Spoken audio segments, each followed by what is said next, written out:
मुंबई शहर में सुरेश अपने परिवार के साथ रहता था। सुरेश एक ही कंपनी में कॉलोनी के लोगों के साथ काम करता था। उस कंपनी में सुरेश का पद काफी नीचे था। एक दिन, अजय, तुम कंपनी में कोई दूसरा काम क्यों नहीं करते हो जिससे हमें ज्यादा पैसे मिले? नहीं उर्मिला, मैं दूसरा काम नहीं कर सकता क्योंकि मैं ज्यादा पढ़ा लिखा नहीं हूँ। सुरेश के 4 बच्चे थे। चारों की पढ़ाई और पालन पोषण में बहुत खर्चा होता था।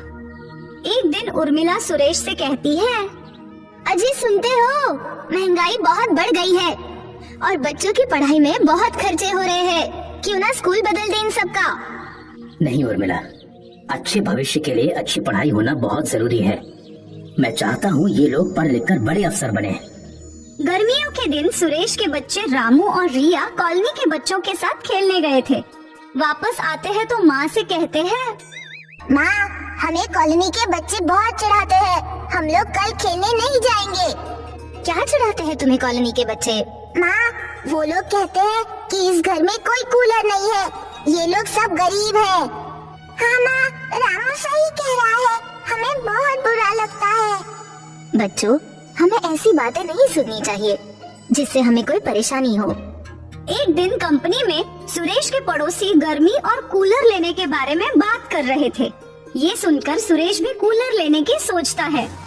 मुझे भी कूलर ले लेना चाहिए, लेकिन कूलर लेने के लिए पैसे ही नहीं हैं। उसके बाद सुरेश घर आता है और उर्मिला सुरेश से बच्चों की कही सारी बातें बताती है। ये सब सुनकर, बच्चों को बस कुछ साल और इंतजार करने को कहो, मेरी कुछ कमाई बढ़ जाएगी, फिर मैं बड़ा कूलर ले लूंगा। पता नहीं वो दिन कब आएगा जब हम भी कूलर की हवा खाएंगे। गर्मी कितनी बढ़ गई है।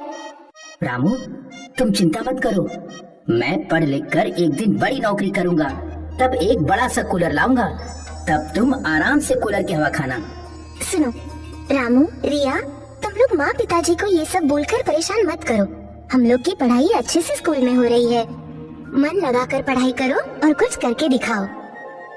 एक दिन रामू अपने दोस्त के घर जाता है और उसके घर जाकर कूलर की हवा का आनंद ले रहा होता है। तभी उसके दोस्त की माँ वहाँ आती है। क्या बात है बेटा, तुम तो कूलर का आनंद ऐसे ले रहे हो जैसे कभी कूलर की हवा ही नहीं खाई हो। हाँ माँ, इसे हवा खा लेने दो क्योंकि इसके घर पे कूलर नहीं है। ठीक है दोस्त, अब मैं घर जा रहा हूँ। रामू घर आकर फिर अपनी माँ और भाई बहनों से ये सारी बातें बताता है और कूलर के लिए जिद करता है। बेटे, ऐसी जिद नहीं करते। पिताजी ने कहा कि कुछ दिनों में कूलर ले लेंगे, तब तक इंतजार करो। रितु पढ़ने में बहुत तेज थी। उसकी क्लास में एक अंकित नाम का लड़का उसे बहुत पसंद था। एक दिन अंकित उसे प्रपोज करता है। रितु हाँ कर देती है। अब दोनों स्कूल में मिलने लगते हैं और प्यार की बातें करने लगते हैं। एक दिन, मैं इतना अमीर हूँ और रितु एक मिडिल क्लास घर की है, मैं रितु से शादी नहीं कर सकता, ये मेरे स्टेटस की नहीं है। फिर कुछ दिनों बाद अंकित रितु से दूरियां बनाने लगता है। ये सब देखकर रितु अंकित से इस बारे में बात करने का सोचती है। अंकित, क्या बात है, आजकल तुम मेरे से दूर भागते हो? अगर कोई परेशानी है तो मुझे बताओ। हाँ, मैं तुमसे शादी नहीं कर सकता हूँ। क्यों, क्या हुआ? तुम मेरे स्टेटस के लायक नहीं हो क्योंकि तुम्हारे घर में कूलर और एसी तक की सुविधा नहीं है। ये तो मेरे घर में काम कर रहे नौकरानियों के यहाँ भी है। अंकित की सारी बात सुनकर रितु बहुत दुखी होती है और रोते हुए अपने घर जाती है। घर पर भी रो रही होती है। रितु को रोता देखकर माँ उसके पास आती है और, क्या हुआ बेटी, तुम क्यों रो रही हो? क्या परीक्षा में फेल हो गई हो?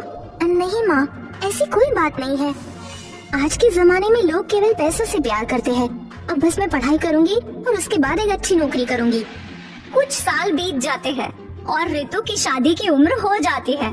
सुरेश उसके लिए एक नौकरी वाला लड़का देखकर उसकी शादी तय कर देता है। पापा, मैं नौकरी करना चाहती हूँ, उसके बाद ही शादी करूँगी। मैं जानता हूँ तुम मेरी बहुत काबिल बच्ची हो, लेकिन मेरी कुछ मजबूरी है, इसलिए शादी जल्दी करनी पड़ रही है। वो लड़का बहुत अच्छा है, तुम्हें शादी के बाद भी काम करने देगा। ये सब बातें सुन रितु भी समझ जाती है और शादी के लिए मान जाती है। फिर रिया शादी का कार्ड अपने दोस्तों को देती है और कहती है, तुम अब मेरी दीदी की शादी में मत आना।